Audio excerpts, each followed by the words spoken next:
Admission rules ఉన్నాయో, ఏది 371Dలో admit అయిందో 371Dలో క్లియర్గా ఉందన్నమాట. Special provisions with respect to state of Andhra Pradesh and Telangana for the purpose of matter of public employment and public matter of education అని ఒక provision 371D. అందువల్ల వీటికి విరుద్ధంగా చేసే పరిస్థితిని తిరస్కరించండి, ప్రభుత్వం గట్టిగా నిలబడమని చెప్పి కొంతమంది ఏం పర్వాలేదు డిస్టిక్ అంటే చేయొచ్చు అని చెప్పి కొంత లూజ్గా మాట్లాడుతున్నారు. వాళ్ళని నిర్బంధంగా ఖండించమని చెప్పి ప్రభుత్వాన్ని విజ్ఞప్తి చేస్తాము. ఎగ్జిస్టింగ్ రూల్సే ఫాలో అవ్వమని చెప్పి నేను ప్రభుత్వాన్ని విజ్ఞప్తి చేస్తాను. ఇదే సందర్భంగా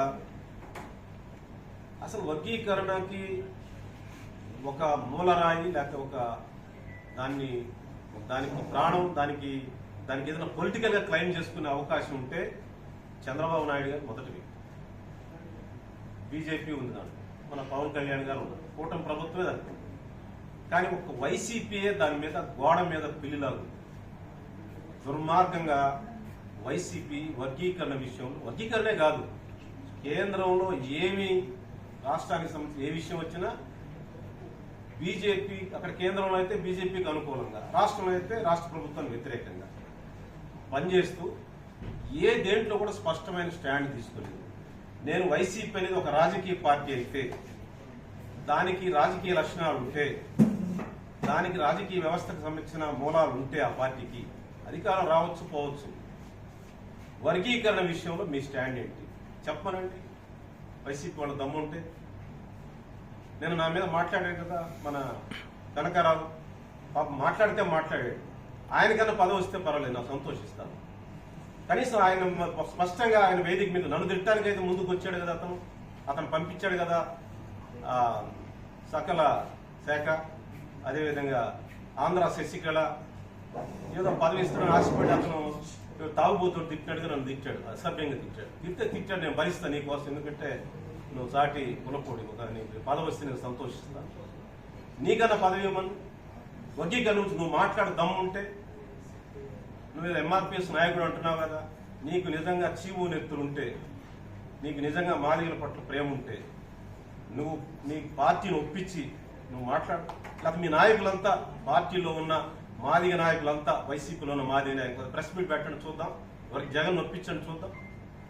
నేను శభాష్ అంటా పత్రికాముఖంగా. మీ పార్టీ దళిత వ్యతిరేక పార్టీ, మీ పార్టీ దళిత క్షేమానికి వ్యతిరేకము. అన్ని గోడ మీద పిల్లి దళితుల్ని బజారు పాలు చేశారు, దళిత సంక్షేమాన్ని గాలి వదిలారు, విద్యా వ్యవస్థను గాలి వదిలారు, ఎస్సీ కార్పొరేషన్ని గాలి వదిలారు, నిర్వీర్యం చేశారు, మొత్తం ఎస్సీల భవిష్యత్తు నిర్వీర్యం చేశారు. మీకు దమ్ముంటే, మీకు నిజంగా దళితుల పట్ల ప్రేమ ఉంటే, ముఖ్యంగా కనకారావుకి మాదిగల పట్ల మాదిగల చీము నెత్తులు అతనిలో ఉంటే వర్గీకరణ మాట్లాడు. నన్ను తిట్టడానికి ముందుకు వస్తానంటే బాబు ఏమని చెప్పి అలా శశికళను పదవి ఏమని నీకు ఏమని చూద్దాం, నీకు ఇన్ఛార్జ్ చేయమని చెప్పు తంతలో పాటు దమ్ముంటే. అందువల్ల ఒక్క వైసీపీ పార్టీ తప్పితే రాష్ట్రంలో బీజేపీ అంటే మోడీ గారి నాయకత్వంలో కేంద్రం, బీజేపీ జాతీయ పార్టీ, మన పవన్ కళ్యాణ్ గారు, చంద్రబాబు గారు అయితే దీనికి ఆద్యుడైన వారందరికీ విజ్ఞప్తి చేస్తా ఉన్నాను.